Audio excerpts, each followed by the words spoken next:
Hey everyone, happy Monday. Me and Allie are back with another episode of the stories that grew us. We want to hear from you today. Our topic is probably pretty relevant to our audiences. Is it time for you to find your next coach, and or is your current coach right for you? This is what we're really talking about today. We're going to geek out. We want your comments. We want your hashtag replays. We want to know where you're at on the journey. And we'd love for you to build onto this conversation. So Allie, go ahead and introduce yourself today. Hey everyone, I'm Allie. I'm the founder of The Right Place, Right Time. I'm a memoir coach, ghostwriter, and author. And I am here on this earth, I swear, to help you brave and brilliant people tell your stories that will change the world. Love it. Good old stories. Love it, love it, love it. I am Shannon Hernandez. You can call me Shannon. I am a joyful marketing strategist helping you grow an aligned audience who is ready for your offers, for your brilliance, for your love, to deepen your community, all through the use of simplifying your marketing and using your content personality. If you don't know what that is, I'll drop the link in the chat. Take the content personality quiz. Let's figure out what is the best way you show up in your marketing, in your business, so people can hear you. That's what we're talking about. How do they hear you? It's a game changer. Game changer for your business. Thank you. Thank you. All right, Allie. So we're talking about the topic today of, if we're in a relationship with a coach, is it time to find your next coach, or maybe you're finishing up with that coach? How much space do you leave in between? Do you know what you're looking for in your next coach? And equally important, if you are in a coaching relationship, is your current coach right for you? These are some big, juicy questions today. Big, juicy questions. Yeah. Gosh, where to even start? Do you want to start, actually? I think I started last time. I can totally start. So I was sharing with Allie that I continued to hire strategy and marketing coaches for many, many years. And I realized every time, I think there were really two things going on. One, I love strategy and marketing, so it felt good to invest in more strategy and marketing, which is a blind spot that we all need to pay attention to. We'll come back to that in a moment. But two, there has been no coach I have ever hired who has been able to out-strategize me in terms of strategy and marketing. All right. Now, that it may sound arrogant. I don't mean it to be arrogant. It is the truth. Like, it is why people come to me. It is where my brain is happy. It's really a great strength of mine. All right. So I kept outgrowing the coaches that I hired several years ago because I kept hiring for my strengths instead of actually hiring for or partnering with coaches for things I wanted to improve on, or different ways to look at situations and problems. And so since this time, I have decided I don't hire any more business strategy, marketing, any of those types of coaches. And I have hired and partnered with spiritual coaches, Carolyn Romano being one of them. I have partnered with Ron Ben Joseph. He is helping me with different ways to think about storytelling and content in my videos and in my content. I have partnered with Brianne Dick, who actually a Facebook memory just came up. I hired and partnered with her and her team 5 years ago. She's part of our Deeper in Love experience. She's actually our contributor today. Changed the way I lead my business and how I could get the right team in place so that I can stay in the visionary CEO role. So it has been a journey, and it hasn't always been like the most pleasant journey to figure out, do I have the right coach? What's the next coach that I may need? Yeah. Gosh. So for me, I think, what's been interesting is that most people don't know this about my story unless they've read my book or they know me really well. Way back many moons ago, when I jumped on the entrepreneurial journey, I actually got my start through an expert virtual assistant program. And I kind of came onto the scene with my own business as an expert VA, offering writing services. And it was exactly what I needed at the time in my life, because it gave me the confidence I needed to believe in myself. It gave me the right tools and skills that I needed to get my business set up and to understand how to set up a business and work from home, leave my day job, like all the things that I needed to do in order to get over onto this entrepreneurial path. So God bless the women that were in that program that were coaching me through that, because my life has completely changed since leaving my day job and coming over, onto the entrepreneurial scene. I have no regrets about that. I've thrived in the last handful of years. I still have so much more to do and so much further to go. But they were instrumental in those early stages of success. The thing was that as my confidence grew and my determination and motivation towards what I really wanted to offer as services and offer the world grew and changed and shifted, I realized that they were no longer going to serve me in the next leg of my journey. They had done what they needed to kind of like kickstart me, send me off towards the moon. But when it came to, well, now I've got to think about bigger strategy, or now I've got to think about how to pivot, because I know that these original services that I've offered are no longer what I want to do.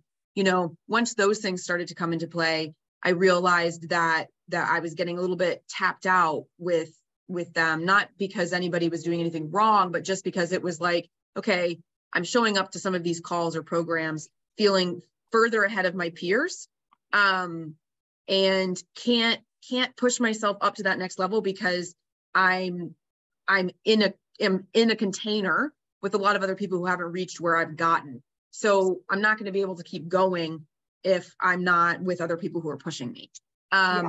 So I think that I realized in that moment that I needed it was time for the next kind of wave of mentors and coaches. And, they weren't going to they got me where I needed to go, but they weren't going to get me to the next step. And I think that is completely normal, and it's not probably talked about enough, right? Like, there are people that I graduate from programs and I send them off with so much love. They are ready to fly in the next phase. Yeah. And I'm not, my zone is joyful marketing, content personality, growing your aligned audience, like helping you market, helping you sell. After that, time to fly off. Right. Little birdie. And it's good. Like I think it's good. And I think this is why I'm so passionate about helping people really claim their expertise and their niche, so that you get the right clients, you help them get results, and then you send them off in love on their next thing, right? Like, if you're kind of this generalist coach in any niche, health, marketing, whatever, if you're a generalist, you can't really go deep with your people and really, really help them once they've reached a certain level. Yeah. I think the thing that's tricky is that we don't want to hurt people's feelings. And we forget that it's not a personal thing, right? It's a business thing, or it's a whatever thing. This is what I need. And I think where this becomes tricky is if we're not comfortable saying what we need, we're not comfortable having the difficult conversation of, I love you, you've been wonderful, but now it's time. Like, it's not you, it's me. Yeah. Right. Like the breakup, when it doesn't need to be dramatic. It doesn't need to be awful. It doesn't need to be like there's any ill will or anything like that. But, I think for those of us, especially when we're empathetic and we're sensitive and we understand that also we are part of that person's livelihood, right? We are a client, we are paying them, it makes all of these decisions trickier. But at the same time, like, if we just stay with the same people, we're going to get the same results, right? Same actions, same results. Like, it's not going to really be any different than if you like stay with the person that you might love and adore, but they've reached the end of like where they can take you, They're the train conductor on one train. You've gotten this far. Now it's time to get off and get on a new train. Like, keep going. Yeah. I love this conversation too around, have you picked a coach that's going to push you just enough, right? It's not like, I don't partner with people for them to tell me how amazing I am and that I'm great at blah, blah, blah. And that, like, no, I partner with you to say, this was good and this needs improvement. Let's look at this in a new way. Like, that's what I want from a coach. That's a loving conversation. It's a loving push. It's a loving moment of growth. So how do we know when we're kind of with a coach that's just, everything's good, like, let's keep going, versus one that's like on the far other extremes, like pushing you so far and so fast out of like your comfort level that you're kind of crumbling, right? Yeah. I kind of feel like if the person is constantly like, oh, that's awesome. Oh, that's awesome. You're doing great. You're doing great. That's awesome. I like a little validation that like what I'm doing is great and awesome.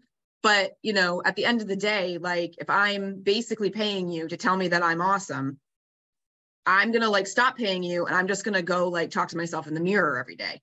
Yeah. You're awesome, Allie. You're doing a great job.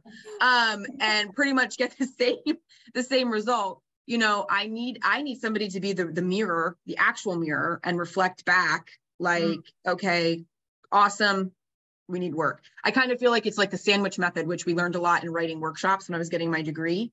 It was like, okay, first you offer them something that was really wonderful about their piece, right? Then you offer them some constructive feedback to make their piece better. And then you end on something else that's kind of nice. Like, I feel like you need a coach that has loving grace for recognizing your strengths, but like is going to give you a little bit of a booty kick, you know, where you're suffering. You wouldn't have gone to try to find a coach if you didn't feel like there was a deficit somewhere, you know, in life or business.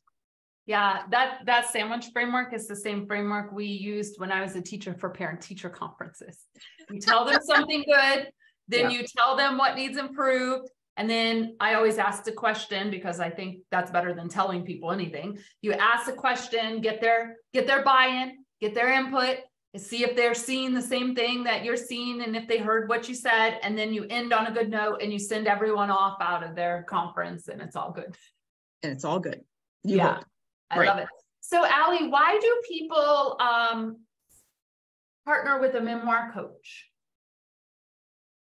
Well, a lot of people who partner with me as a memoir coach are struggling to understand what exactly they're trying to say. I'm going to say that's kind of like one of the starter problems. They are looking at their entire life. They're thinking that the whole thing needs to go into a book.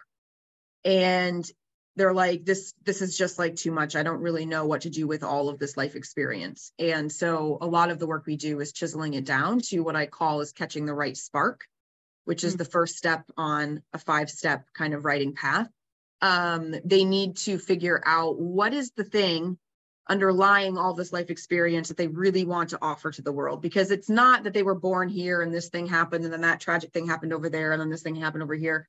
It might be about belonging. It might be about being significant. It might be about feeling safe. I mean, it could be any number of human kind of experiences or universal elements, but that doesn't mean that you write every single thing that you ever went through into your book. So a lot of it is chiseling away at the main point. And then once we hit that, it breaks open everything else. Yeah. The same is true with people that come to me for marketing, right? So as a marketing strategist, my role when I partner with people is to find their mission, find those threads that light them up, find why they're doing what they're doing in the world, because what we know is people actually resonate with the why. Yeah.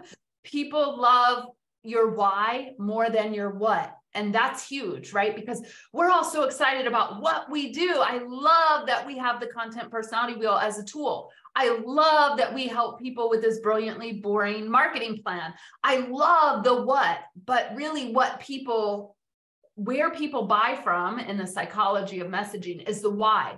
Why do we do it this way? Why do we believe this? Why do we believe in less is more and different is better, right? Like, why are these things the things that we stand for in the joyful business revolution? And so even for me, I have to go back and think, okay, is this a what? Is this post a what? Is this email a what? Or is this a why? Like, and it's the same in the memoir. Why are you writing the memoir? What is the thread that's going to help people understand your why and why this is important for them to read it, right? There's a lot of parallels there. Absolutely. You know, the other thing that you just said that I was thinking about was like, you know, especially since you tend to serve a lot of people who are in the coaching space, is like, it's not even just about the time for you to find your next coach or is that coach right for you. It's also about, is your client right for you as a coach? Yeah. right? Like there's Especially that as piece you too. evolve and grow, right? Yeah. As you evolve and grow. We've had, I've been very transparent about it. We've kind of, well, we had a rebrand last year, which was a big step. And it took people a while to get on board, like what's happening here. Brought Amy in, who's great. She does all the sales and the community curation. And then I woke up and I was like, you know what? I actually really, where my heart is joyful marketing that helps you grow your mission, that helps you grow your audience, that helps you communicate your mission with your content personality, that helps you grow an aligned audience who's ready for your offers. And this was a huge aha, and this happened at the beginning of December. And I was like, oh shit, while it is a what seems like a small shift, it's actually a big shift in the messaging that's been coming out. And it takes courage to do that, because if anyone's ever been there before, you know what happens. People are like, whoa, what's happening here? There's a shift. The sales drop until people can get back on board. And we're sitting in that right now. But I do a lot of journaling, a lot of spiritual work around why did I make this pivot and why was it so important to me? And just like writing a memoir, Allie, like the memoir is so important, but the memoir doesn't sell itself. So after the memoir, you better be ready to be talking about your vision and your mission and growing your aligned audience and all the things that I'm talking about here. Because one of the biggest things that I see, and it's making me so sad, I could cry, is brilliant coaches and consultants have an offer that is amazing, but they don't have an audience to receive the offer. And so what happens? We put the offer out, crickets, you get discouraged, you move on to the next thing, or you go get a job, or you curl up in a ball and cry. I mean, all these things are real things, right, that happen. But it's because we haven't done the work of actually curating an aligned audience who is centered and believes in your why. Yep. That's why that happens. Also, that's why you need a coach. So, dear people, to bring this all back full circle, if you are feeling discouraged that you're putting stuff out there and it's not landing, and you're feeling like you need to move on and go make sandwiches, which is definitely my go-to, like when I'm in the slump, I'm like, I see like help wanted in coffee shops and sandwich shops. And I'm like, well, that seems easy. I'm going to go do that. Exactly. Like if you are in the valley, this is a time for you to ask yourself, am I working with a coach right now? If I'm working with a coach, are they the right one for me in this moment? If I'm not working with a coach, what the hell am I doing? Why am I not working with a coach? And maybe I should go find one. But I also feel like the main ingredient, which is pretty much the main ingredient in anything that we do, is belief in yourself, right? Like you have to believe that you have a really great offer and that there's something wrong with why that offer is not getting out there, rather than be like, it's me. My offer is wrong, or I am wrong, or I'm not enough, or I'm not brilliant, or I'm not, whatever. And we can go there so fast. Yeah, really quickly. Fast. And oh my God, yes, do so much work every day on and help my clients. This is messaging issue. This is not a you issue. Let's separate the two. Let's figure out the messaging. Let's figure out the joyful marketing, and let's reintroduce this in a way that is fresh. And in the meantime, you go bake bread in your kitchen. It's going to be fine. Go do something. Go do something that's soul filling. But yeah, I mean, it is hard, right? To like separate us from what we do.